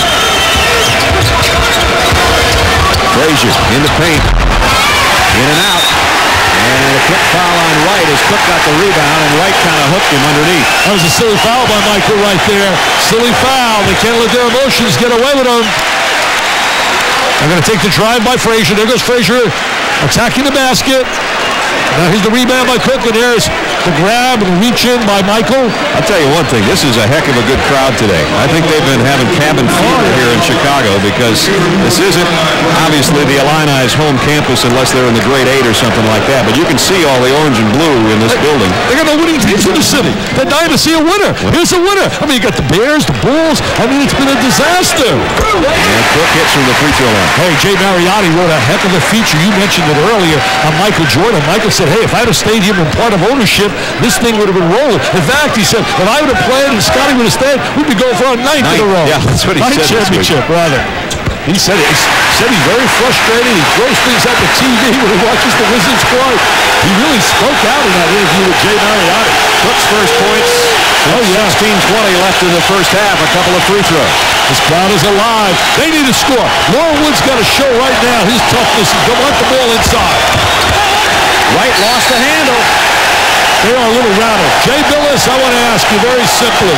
Lauren Woods has to be more aggressive on the inside. Well, there's no question, Dick. The one thing you got to remember, it's been almost 9 or 10 months since he's played any real basketball. He's been in practices, but that's not the same as being in game shape. Arizona's gone 27 games without Lauren Woods or Richard Jefferson in the lineup, one or the other. And they went 20-6 for the first 27 of those, and obviously lost to UConn when he first got back. Of course, Woods had the back surgery. Bradford misses a 3 there. Johnson keeps it alive. Woods had the back surgery and then valley fever, and then missed the first 6 games this year due to the suspension. So he just got back the last time out at a 9.2 rebound game, 3 block shots. Today, as Dick says, he hasn't contributed that much really on either. See, now right there, he could have had the ball. They missed it. He wanted it right there. There's another tough foul by Griffin, and that's 4 on Griffin. You're not getting any easy shots, Brad. Every shot is being challenged. I mean, these guys are warriors out here tonight, this afternoon.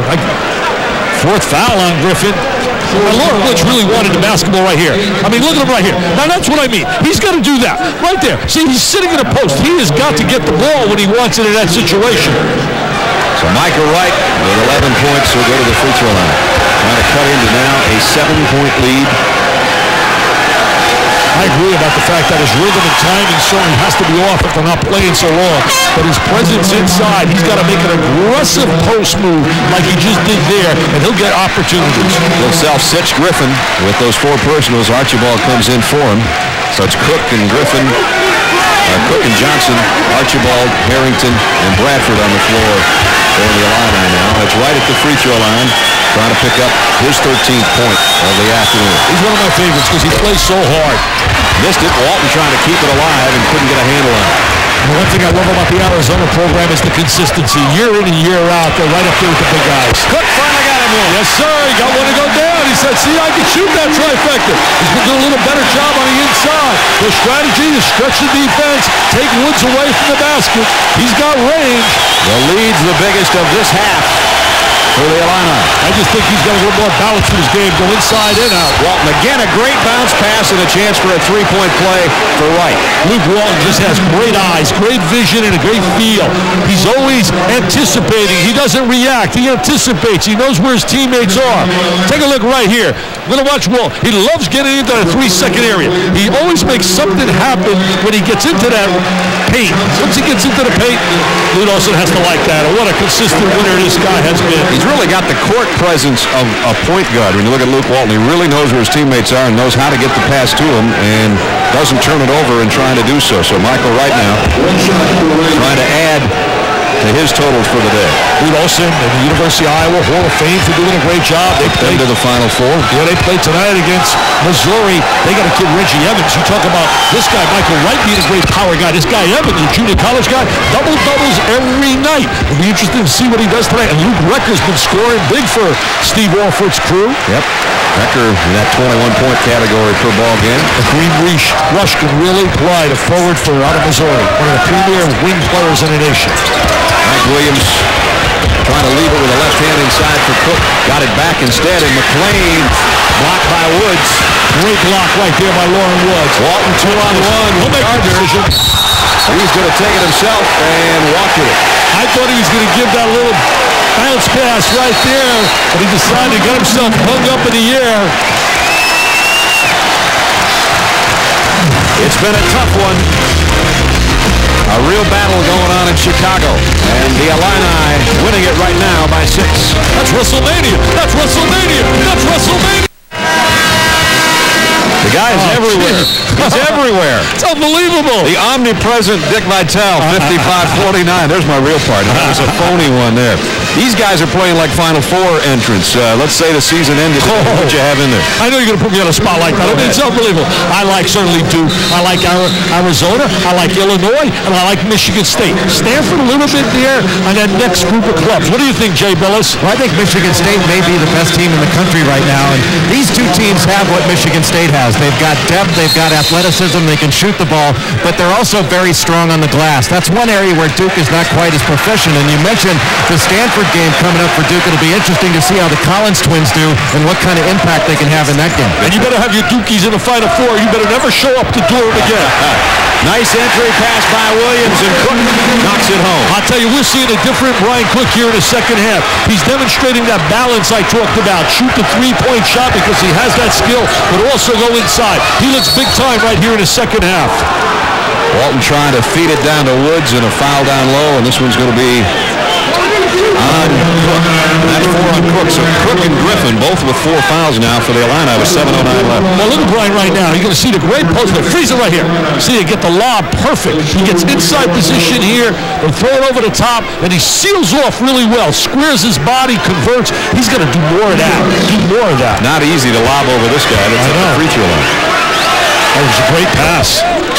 He's got great touch, Lauren Woods. A lot of scouts love him, and I understand why. When you look at his finesse and 7'2", you cannot teach him. We've said so many times, 7'2". That's right. And it'll take him a little time. He came on strong at the end of the year before he had that back surgery. Walton keeps it alive with an offensive rebound. So they might get more than 1 point out of this possession if they can score here. Gardner, 3. Got it. They get a 4-point trip. Great zigzag pass. I love the control that Jason Gardner plays under. And he really shoots so well for a point guard. That was a huge shot. A 4-point possession for the Wildcats, and now the lead is down to 4. Every time it looks like Illinois is going to get away, they come back, Arizona. I was just going to say, they need to shoot better, meaning the Wildcats, and they have now, and Gardner with a steal this time. There's a wide open Jefferson. He's out of bounds. On the sideline. Phil Bober right there on the call.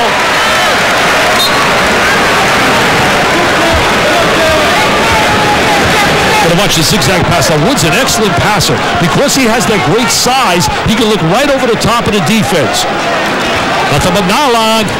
Boy, that last trip down court, had Jefferson not stepped out of bounds, that was a big one. That would have quieted the crowd if they scored another deuce and cut it to 2. As it is, 4-point lead. Bradford will meet Gardner. I got a feeling we're going right to the buzzer, partner. I got a feeling we got another one just like Xavier Cincinnati, right down to the end. Or just like Georgia Tech and Kentucky as well. Every game we've had, with the exception of Duke, Princeton's been that way. It's been unreal. We'll take those all year long. No doubt. You know, Jay made a great point in that Duke-Stanford matchup. Stanford's got the inside power, and Duke, you're limited a little bit. You got Carlos Boozer, and if he gets in foul trouble, they don't have a whole lot inside to replace him in terms of scoring presence. They're playing at the free throw line. And that's his first point of the second half. Sergio, one of the outstanding defenders. I think the best defensive players in America, the two that I love, are certainly Charlie Bell from out of Michigan State on the perimeter, Shane Battier. You got to throw in Michael Kelly in that group as well. Sergio hits both free throws, 6-point Illinois lead. Gardner trying to go to work off balance. That's a bad shot, real bad shot. But McLean stepped on the baseline. You don't see that kid take those kind of shots. He got himself up in the air again. Look at Bill Self, did that great job at Tulsa. Had him in the Elite Eight. Should have been hired in a number 7 seed. Take a look at Jason Gardner right there. See, running up in the air. He got caught up in the air. Yeah, he's trying to make something happen, but that wasn't a good shot. He might get a better opportunity with this possession now as he'll inbound to Jefferson. We approach 6 minutes. The Illini lead by 6. That's what they were up by at halftime. Walton flying in there trying to get an offensive rebound, but it's Griffin coming out, Williams rather, coming out of the pack with it. And dishes underneath. I tell you, I like Archibald. He's my kind of guy. He was like a Jay Billis when he played at Duke. They just come in and hustle, scrap, and just help teams to win. Hey, Jay, were you like that? I don't think I was that good. Archibald picks up the foul on the other end, though.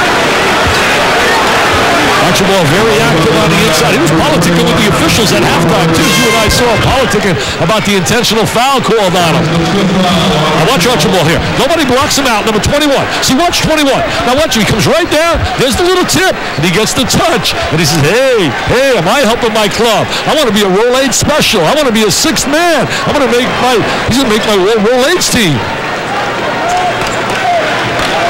Fouled out, though, aggressively. 6 points, though, 4 rebounds. Gave him some good quality minutes. Look at the bench scoring right here. Illinois, almost a 2-to-1 ratio here for this game. They go to their bench and get active. There's Jay John, fine assistant coach. Jimmy Roswell out to the right, who coached in that Connecticut game. Hey, everybody talks in the Big East about all the depth, and there is depth. You still got to go through Connecticut. Yeah. Connecticut is still going to be a tough. They got a great diaper dandy in Karan Butler. In fact, the Big East has a lot of outstanding freshmen. Let's check in with Jay over courtside. Brad, Demir Kripalia and Robert Archibald, Lucas Johnson, when those guys come in the ballgame, they give a great luxury to Bill Self. They can keep throwing bodies at you. Not only fouls, but they can wear people out and wear other big guys down. And even though Archibald fouled out, he had 6 points in this ballgame, he played a big role in helping wear down the big guys from Arizona. Yeah, not only defensively, but all those guys do just enough on offense that you have to respect what they can do going to the hoop. Good call, Brad. No doubt about that. They absolutely are producers. They're not just out there physically. These kids can definitely help offensively as well. They got some good skills. Wide open was Johnson. Baseline, Griffin. That was a great pass. I mean, that is perfect execution. That bounce pass on a baseline. One thing about Frank Williams, he knows he can't shoot today because of that shoulder bothering him. He's making some good decisions with the basketball. Yes, he is. He is definitely playing a point guard spot today. Gardner almost threw it away. Arizona now in a situation that Connecticut was against them. 8 down late in the game. See if they have enough to come back. Walton misses a 3. Jefferson trying to keep it alive. Stolen away by Williams. The outlet to Bradford. 4-on-1. And Bradford, no call at all. Where's the call right there? Here's Jefferson on a slam on the other end. That's a 4-point turnover. How is there no call there, Brad? Jay Billis, you're down there. What do you think? He's still down, Corey. It looked like he stepped on somebody's foot as he was making his way to the basket. I didn't have a great angle on it. We can see it on the replay, but clearly he's injured. And obviously the folks here thought that he was mugged on the way to what would have been a layup. That's scary looking at this right here. Oh, you're exactly right. He stepped on Jason Gardner's foot with his left foot, and his ankle turned, and Gardner never touched him. You're exactly right. Yeah, the referee was right again. He stepped on his foot. It's almost wow. It's almost too bad the folks here can't see that on the replay. Maybe they can. He's bouncing up. He's grimacing in pain, but he's up. And the folks here at Illinois did see that on the scoreboard replay, and they stopped booing right there. He had knee surgery, I believe, right after he played with the select team. Did he not have knee surgery, Jay? Corey Bradford? He did. He had knee surgery during the summer after he played on the national team. Select team, yeah. And it's really been difficult for him. He's been dragging that leg a little bit behind him, and he's not quite as explosive. But each day in practice, he's getting better and better. I thought today, Jay, I made the comment earlier in the game. I thought today, I said to Brad, that he looks a lot more He looks more active and more quicker than he did in the past. Most of that is mental, just trying to get back from an injury, but he's doing better. He's retied his shoe and restrapped it and hopes to come back in. Right now he's on the bench and Harrington out there for him. Harrington on the floor. Remember, he's a spot-up shooter. Williams knows that. Here's an entry. Nice look by Johnson down low to Griffin and a foul underneath. See, that's what we're talking about skills. Lucas Johnson right there with that great entry, and they post up and shape up so well. Take a look right here. Freeze it. Freeze it right here. See, he's going to get that pass into here because he's shaping up in the post area. Watch him shape up, and there's that bounce pass. Look at him shape up really well in the paint. He gets into the lane. Should have had the conversion right there, but a great pass by Lucas. So Griffin will go to the free throw line. Marcus, 12 points today. Hey, I want to say this before this game goes right down the wire. I want to salute my partner. How do you get ready for all these basketball games? You got the Orange Bowl, the National Championship football, all that preparation. I see him walking around with notes. They're working you too hard. Who's playing in that football game? Preparation there. Rupaya comes in. Johnson goes out. Johnson's done some of the dirty work again today for Illinois.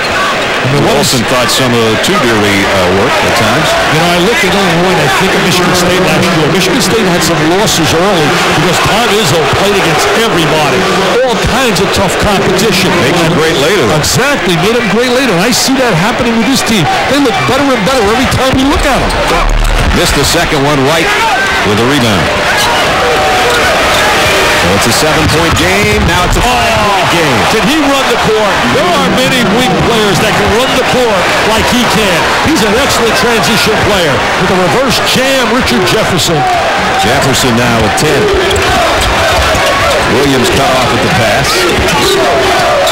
A screen by Crapayo.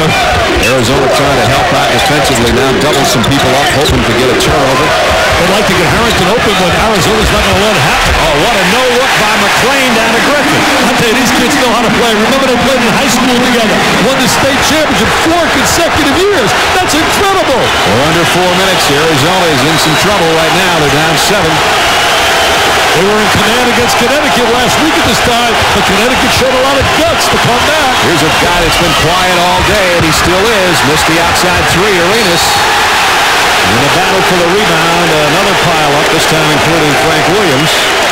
I mean, are they getting after it? Every loose ball, the hustle, the scrappiness. Michael Wright picks up the foul. Corey Brevis said, Coach, I'm ready. Get me back in the game. Look at Richard Jefferson. There it is. I thought he took a little step right there. Did a little dance, got away with one. NBA, they'll allow it. And there he is with the reverse jam. Corey Bradford looks like he's getting ready right there. He's getting those trunks ready out of Memphis. Coach, let me back in. My ankle's all right. Yeah, I'm ready, Coach. I need some PT. I want to be there at winning time. So Frank Williams' first trip to the free throw line. 84% free throw shooter, but again, working with a bad wing today, a bad shoulder. Yeah, very quiet offensively scoring, but he's been a steady leader on the floor. His presence on the floor draws a lot of attention and opens it up for people. Henderson throws down that towel, a little frustrated, a little upset, but he's certainly happy and proud. His mom's walking down the aisle right about now at the University of New Orleans, getting her degree. Susan. Frank got the second. 4 points for Williams. The lead is Illinois with 3:27 remaining.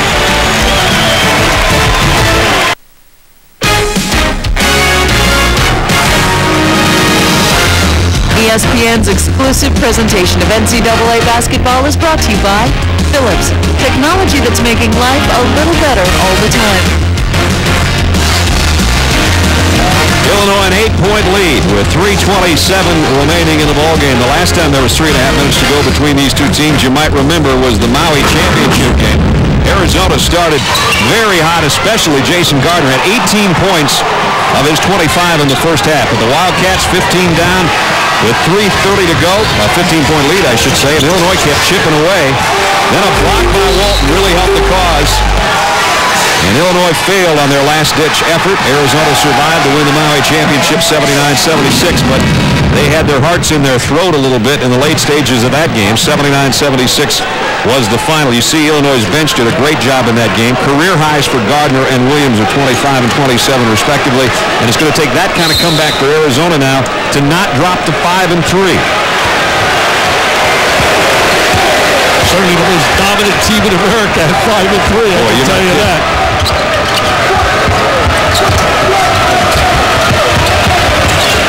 Wall has that uncanny ability to always make the right pass. There's the pass. Woods couldn't handle it, though. They brought it down. Wright goes up, and he'll have a chance for a three-point play. Is he a warrior or what? He sure is. This kid can play for me. He's just such a special kid, so tough. He's got muscle. Off balance again, kind of throws it up there and just keeps following through as Woods couldn't handle it, and it looked like they were going to turn it over.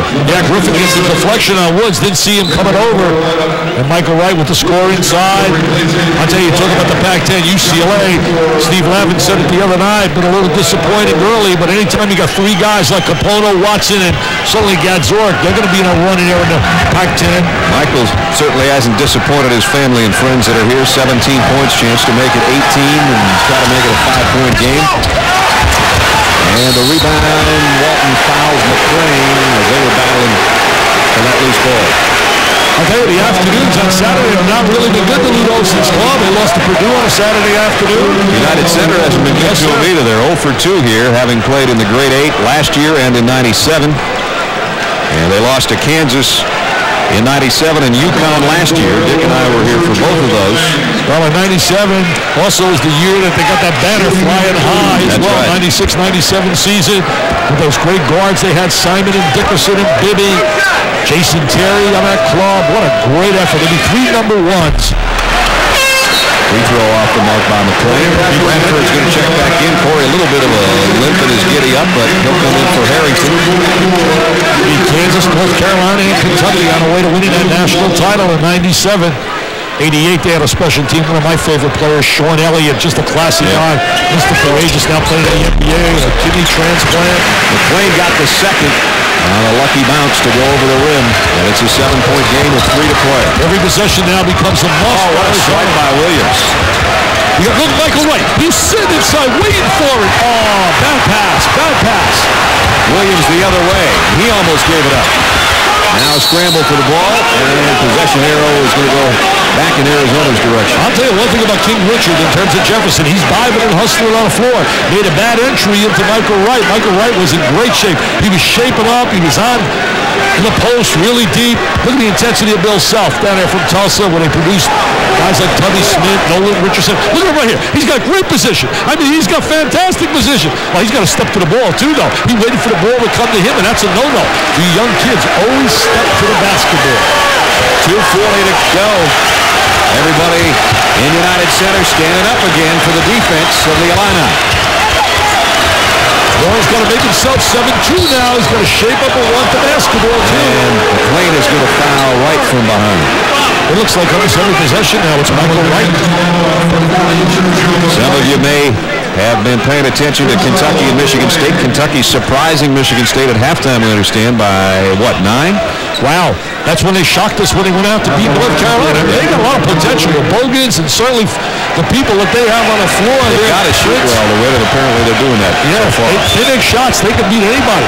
34 in a row at stake. The longest win streak in the country right now is at Michigan State. Michael Wright spending some time at the free throw line. 18 points now.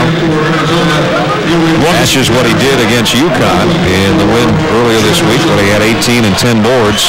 Well, he's showing why he was the MVP of the Maui Classic. Wants the ball late in the game, making himself available. Free throw line, both clubs about even. Went over the 1,000-point mark earlier this season and knocks home 2 more. Nice stroke. One of the favorites of Lute Olson. Said he comes to practice, plays hard every day. They got to suck it up right now defensively. Gilbert Arenas has been quiet. He's been a silent man today. Illinois done a great job in defensive transition, not allowing Arizona to get a lot of fast break opportunities. See if Illinois just keeps playing a normal offense, or if they try to use a little clock here. Well, you got to manage the clock, but you got to still play intelligently. You know you're going to go to the free throw line. You got to convert. You know, everybody, Brad, made such a big thing on the controversial call in that Connecticut game with Arizona. But people forget that also you got to salute Connecticut coming back from 8 down. That's right. Coach Ballesteros is the official that made that call on the goaltending call on Lauren Woods. And the Pac-10 came out and made a statement yesterday and said they thought it was a good call. Oh, wow. call.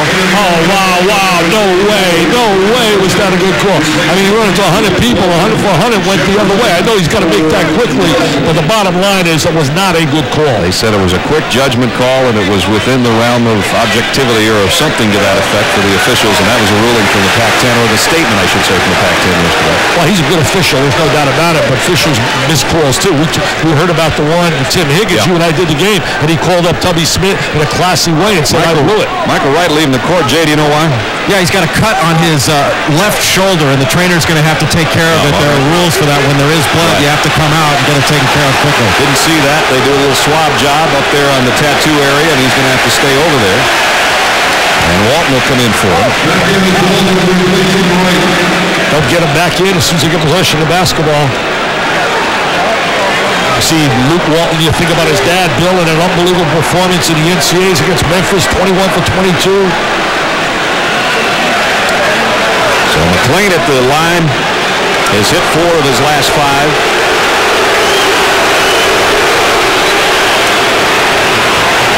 Walton's the last guy to come out, so I don't believe he can come in a game. Jay, is that the word? That's exactly right, Dick. Walton cannot go back into the ball game until there's been a possession and time's gone off the clock, so they had to bring in Justin Wessel right on top of it. Meanwhile, Sergio's been standing there at the free throw line for 2 minutes. Yeah, he's been on ice. Let's see if that works. They freeze him. Nope. Yeah, my buddy Al McGuire used to say it all the time. Ice that shooter. Love you, Al. Have a great holiday, buddy. Arizona needs offense in a hurry. Instead, they come up with a turnover. On the break. Oh, that could be it. He missed the layup. Mr. Wrestler, he missed the layup. Been the last nail. That would have been the nail. They got life yet. Arizona's got life. And it's Griffin, and it should be 5 on him. Well, let's think about the turnaround. You make the deuce, you're up 9. Instead, you miss the deuce, they come back down, you lose your star inside player Griffin, he fouls out, the clock stops, and they go to the line. What a turnaround. I mean, he did everything right, except maybe he should have used his left hand. Jay Billis, they teach you to use the left hand there, don't they? Well, they also teach you to square yourself to the basket. That's one thing that Sergio McLean did not do. Clearly, he heard footsteps. You could see as he was going down the court, he was thinking about going in off one foot and dunking it. But also, you could also see he might get his legs taken out from under him. That's why he slowed down. But I think the problem was he didn't square up and go up strong. Hey, Jay, I'll tell you this. They made that. I was ready to say the bus driver man just ran out, was warming up the bus to get to the airport. 2 of the top 6 players now for Illinois have fouled out. Archibald went out earlier. Griffin now at the 146 mark. And we'll see the situation. Both teams have timeouts remaining. Illinois leading by 7. And the possession arrow would be the Illini if it comes to that. And it's come to that several times today with a scrappy floor play of both teams. That's the number of these teams has Final Four potential clubs in my list. I'll tell you what, they're deep, they're talented, they're physical, they got toughness, they got guard play. Coaching. 13-point day so far for Woods. 7 out of 8 from the free throw line, so he's been strong there today. He's had a nice touch. And he got that one to roll in for him. Marcus goes to the sideline. Certainly King played aggressively on the inside. 15 good points. Had a great game against Seton Hall last week. 24 and 13. There you see his efficiency from the stripe today. Down both. 15 for Woods. They got some full court pressure from the Wildcats. They got to come up with a nice defensive stop now. Well, a full court trap. They're trying to take him to the trapping area. Oh, there it is. Got the trap. Gardner got the steal. Aaron pass by Woods. He comes right back and swipes it back. And Frankie Williams with a defensive play maybe in the game to get back to basketball, use some props. And now a foul on Gardner. What a turnaround of events right there. Oh, I don't need that late in the game. Come on, guys. You don't need that stuff. Let's play some hoops. Let's play some hoops, baby. Let's play some hoops. Well, let's not delay this. I mean, my guy Brown's got to get to the airport. He's got that 2 o'clock flight. We've had several times today where we've been chest bumping. Here was after Gardner with an errant pass from Williams, and Frank comes right back and swipes it back from him. What a great strip right there by Williams. What a great strip. Williams goes to the free throw line, 1 out of 2 today. And not his normal offensive game due to that bad shoulder. And as Dick said, He's done the point thing extremely well, though, today. Yeah, he really has been a leader, a catalyst in handling the basketball. Playing some pain there in that shoulder, told us that at halftime. Really made an adjustment in his game from last year. Become so much more of a solid player. And he had a score against Seton Hall. He really scored big in that game in the second half. He was a major factor. Only 6 points today, but 5 assists in that key steal a minute ago. Gardner. No good on the long three. They go back up, and Wright scores it underneath. Michael Wright just keeps working at glass, One of the best power guys in the game. A minute 20 to go in a 5-point game. 72-67 with 1:20 left in the ball game. 5th-ranked Illinois leading number 6 Arizona. Illinois has played some tough people so far this year. We mentioned the overtime win over Seton Hall. This game against Arizona is their second matchup with Arizona. There's the other teams they played. Lost to Arizona. Those are 2 number 1 teams, keep in mind. Arizona was 1 when they lost, and then Duke was 1 when they lost to them by a point. Take a look at those clubs. Unbelievable. And 3 of the 4 were not in Champaign. In fact, none of those games were in Champaign. Yeah. Either on the road or neutral courts. This one considered a neutral court, although there's a whole bunch of orange and blue clad Illini fans to see if they can hold on to a 5-point lead in the waning moments. Arizona trailing, possibly on their way to a 5-3 start. And they certainly have not played any kind of patsy schedule either. Lute Olson all through his career has always wanted to play the best. And next year I heard it's even more dramatic who they played. I heard their schedule's incredible next season in pre-conference. You take a look here, losing at Connecticut. And that was at Gamble Pavilion. I mean, that's not an easy place to play. That's like I tell you, I call that place just like the Duke place, Cameron Indoor Stadium. Here's a long ball. Williams, if he can run it down, saves it out to Johnson. Spread the court. And Walton fouls Bradford. He makes these foul shots. The bus driver's ready to go outside and turn the engine on. He's ready to turn the engine on. This baby can be over. This one almost went out of bounds. Frank Williams tracked this baby down like Randy Moss here and throws it back in right before he goes out of bounds. And he has the awareness to recognize where his teammate is. Bradford goes on the line, knocks these down. Good shooter. This could be lights out, party overtime. Corey, an 82% free throw shooter and perfect today. And again, hit the three-pointer early in the ball game for his 74th straight game with a three-point shot that was good, and that is a new NCAA record. Oops. Well, it keeps it alive now because if he makes this, it's only a 2-possession game. I saw the bus driver, he just came back to the tunnel. He said, I'm not running out now. Warnick could hit a 3. Bradford second at 2. Missed them both. Wow. That doesn't happen very often. 2-possession game. Don't have to get a 3. Get a quick juice. Plenty of time. Get whatever you can get. That's a good look. Yeah, Lauren Woods. Get the ball inside. Jefferson, a floater. Missed it right. Tough he got foul. That's not a good foul either because now you stop the clock. He goes to the free throw line. Free throws. It'll be Johnson. I tell you, if he's not the Mr. Rambo guy in college basketball, this kid is so aggressive. Watch number 2. Look at Michael Wright. He's got the nose. He smells the ball. 21-point day so far, and looking to add to it. And if he does, he'll make it a 3-point ball game. He's got a lot of heart, a lot of guts, this kid. A real fierce competitor. I mean, think about the free throw line. Bradford makes those free throws.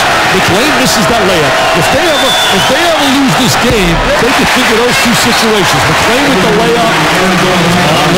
She was hoping that free throw was going to drop, though. Come on, Michael, make this, please. We want a nice homecoming. He's already done everything he's capable of doing today. He's without a doubt been their toughest player. No question about that. He said, Mom, I don't want to come home anymore. We never win, Mom, when I come home. Mom, I'm old for the United Center. And the second one rimmed out as well, so both teams missed back-to-back free throws on back-to-back possessions. Lucas Johnson. Oh, tough pick by McLean. He and Williams bring it up together against Arenas and Walton. 2 Peoria Manual guys played together in high school, Williams and McLean. Now with 49 seconds left, it's going to be on Arenas. Gets down to converting free throws. So many times, Jay Billis, we see teams lose their cool, not make free throws, and make it a nightmare for the coaches. That's the most important thing as you head down the stretch of a ball game. Stepping to the line, hitting big free throws, and grabbing big defensive rebounds. So far, Illinois has done that, but that's one spot they're a little bit vulnerable. Two of the guys that get fouled for them the most, Sergio McClain and Marcus Griffin, are not good free throw shooters. If they can improve that, this can be a dynamite basketball team. Well, McClain's done his job. He's 6 of 7 this half. And 7 of 9 for the ball game. So you're right exactly when you look at the stat sheet, but boy, has he come up with some big free throws today. Yes, he got a pair of guns as well. Yes, he does. There he is with the nice stroke guns there. And now he's got the roses, maybe. Yes, that might be what did it right there. It might be celebration time. The Orange Crush is going to go wild. The fans think so anyway. Yes, sir. Could be a big time in Champaign. Jefferson drives, rejected by Cook, but he fouled him. That'll be it on Cook. That'll be the third player to foul out. A lot of fans are calling for a walking violation. Maybe going to go overtime for Illinois. That's Brian Cook with the block. That's right. If it goes to that, they've got 3 guys. 2 of their starters and 3 of their top 6 out of the lineup. Out of the lineup, yeah.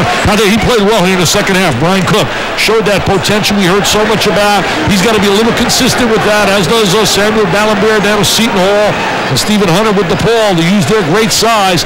10 points, 3 rebounds, but he was active in the second half. Had some balance inside and outside. Illinois with what looks like a comfortable lead, but the three-point shot can be the great equalizer depending on what goes on these free throws first off. And Harrington, who is a great three-point shooter and has proved that again today, is set to check back in for Illinois. They're smiling. I didn't anticipate the W. Oh, look at the smiles. Look at the smiles. Archibald, Griffin, look at the clock. 8-2 with the schedule they played would be pretty strong right now. Yes, we're dynamite. Dynamite. I mean, that'll make you grow up. They get an A+. If you give them out a grade pre-conference schedule-wise, I mean, with who they've played, they've had calculus every time they've stepped on the floor. They haven't had no phys ed classes. Illinois was the media's preseason choice. Will be the Big Ten champion. The coaches picked Michigan State. As Jefferson, that's 3 straight missed free throws, 3 straight missed opportunities to close this gap. Absolutely a nightmare for a coaching staff. You work religiously on that area of your game. Look at the Orange Crush fans go bananas, waving. And he missed them both. Can't win for the rebound. Illinois got it. Williams gets a timeout called with 33 seconds left. Can't win doing that. You find it. Fighting Illini all on the floor. They smell the W over a really talented and outstanding Arizona team. Illinois has already played pretty serious schedule, and they've got some still to go before the new year. They got that rivalry with Missouri. That's always special. Quinn Snyder on ESPN tonight's got a tough win against Steve Alford, 2 of the up-and-coming young coaches in the nation. You and I will see another one next Tuesday in Tommy Amica. LSU. Butler's always competitive, as you know. The Texas game on ABC.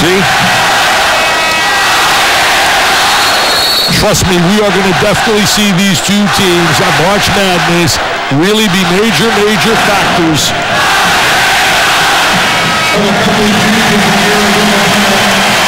If you missed it at the beginning of the ball game, we talked about this a couple of minutes ago. This was Corey Bradford in the first 2 or 3 minutes of the game. 74th game with at least 1 3-pointer, a new NCAA record, 74 straight games. And that's a mark that he'll cherish and might have for a long time. That's a lot of games in a row. Hey, Andy Katz in town as well from ESPN.com. He's going to do an interview after with Bill Self for the conversation piece. And I know Bill, a lot better go and do that interview with a W than with an L. You're not kidding. Here's full court pressure again from the Cats. McClain trying to get it in. Had it tipped and stolen. And a score by Frazier. I tell you, it wouldn't go away. Frazier, good defensive player. McClain lobbing this one in. Got it into Williams. And Williams fouled by Arenas. Just a matter of now making free throws. Give it Arenas so much better than we watched here today. I think Arenas had only 1 deuce, didn't he? That's all you have to remember. They had 1 field goal in the first half. That's it. Yeah, transition. We missed some 3.